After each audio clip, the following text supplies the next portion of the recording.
Good morning. आज हम लोग परीक्षा पर कुछ चर्चा कर लेते हैं। जो रेलवे की एनटीपीसी और ग्रुप डी का जो 2019 में नोटिफिकेशन निकला था और सीबीटी 1 की एग्ज़ाम जो हुआ है उसमें लड़के उसके रिजल्ट से लड़के सेटिस्फाइड नहीं है। इसका रीज़न क्या है? इसका रीज़न यही है कि 70 प्लस 70 प्लस जो लाने वाले भी स्टूडेंट्स हैं उनका रिजल्ट नहीं हुआ है। तो 70% जिसका रिजल्ट नहीं हुआ 70 प्लस लाने वाले का, इसका मतलब कि कहीं तो अनियमितता है। साधारण आदमी 70 प्लस नंबर नहीं ला सकता है, जो मेहनत करेगा वही लाएगा।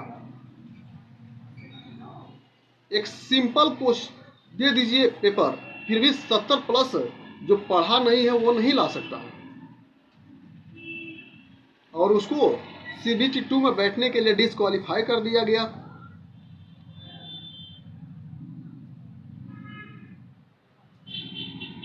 बीस गुना रिजल्ट।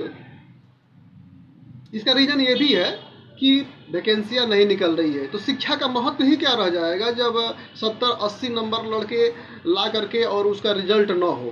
तो भारत में शिक्षा का महत्व ही क्या रह जाएगा? शिक्षा बंद कर दिया जाए।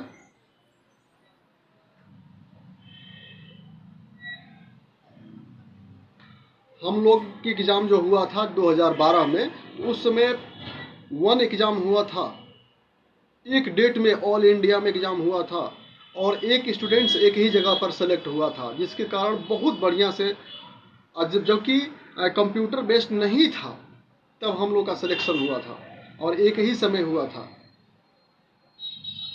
एक ही बार हुआ था। क्यों नहीं एग्ज़ाम को भी एक ही बार उसी आधार पर, एक आधार कार्ड है, एक सब कुछ बन रहा है, एक हम इंडिया के नागरिक है, तो एक हम परीक्षा नहीं ले सकते हैं?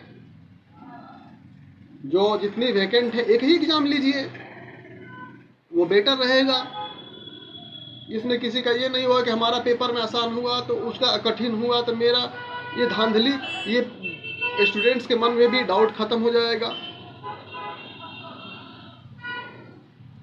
तो जो एक स्टूडेंट 4-5 जगह पर सेलेक्ट कर लिए गए और 20 गुना रिजल्ट उन्हीं का बना दिया गया अलग अलग जगहों पर, इसीलिए लड़के 70 प्लस लाने वाले भी नहीं हुए। इसका ये भी रीज़न है।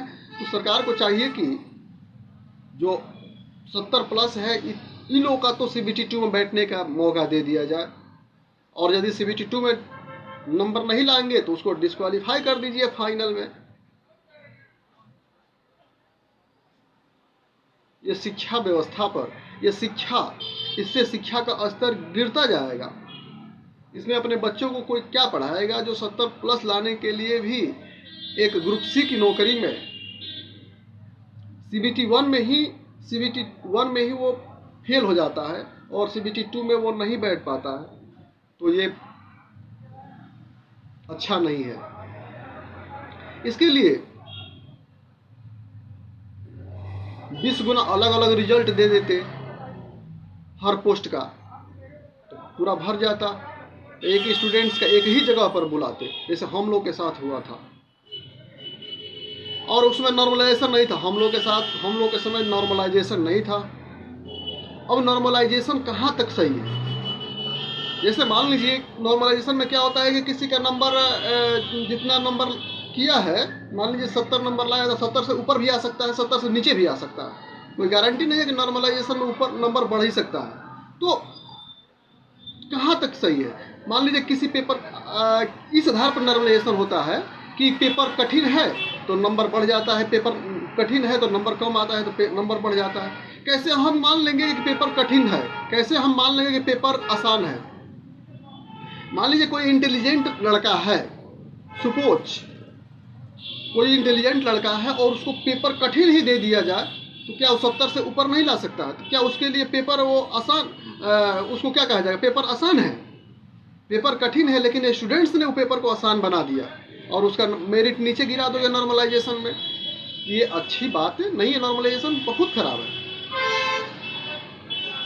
मान लीजिए कोई सचिन तेंदुलकर अच्छा क्रिकेटर है, बड़े बड़े शोएब अख्तर, विराट कोहली को धो डालता था। इसका मतलब थोड़ी है कि शोएब अख्तर और विराट कोहली अच्छे बॉलिंग नहीं कराते थे। अरे बैट्समैन बढ़िया है, जिसके कारण बॉलिंग को कुछ समझ नहीं रहा है, तो ऐसे कैसे कह सकते हैं कि पेपर आसान था? स्टूडेंट्स के परफॉर्मेंस के आधार पर कैसे कह सकते हैं पेपर आसान है तो इसका नंबर नीचे कर दो, अब पेपर कठिन है तो उसका नंबर हाई कर दो? तो ये नॉर्मलाइजेशन सिस्टम को सुधारना पड़ेगा और एक परीक्षा लिया जाए, एक साथ लिया जाए, ताकि अनियमितता ही दूर हो जाए।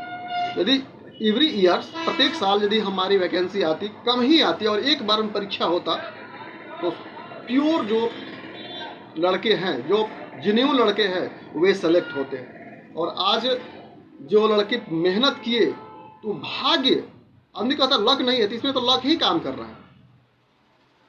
जिसका लक साथ दिया वो उसका हो गया, जिसका लक साथ नहीं दिया वो, इसीलिए तो लड़के विरोध कर रहे हैं।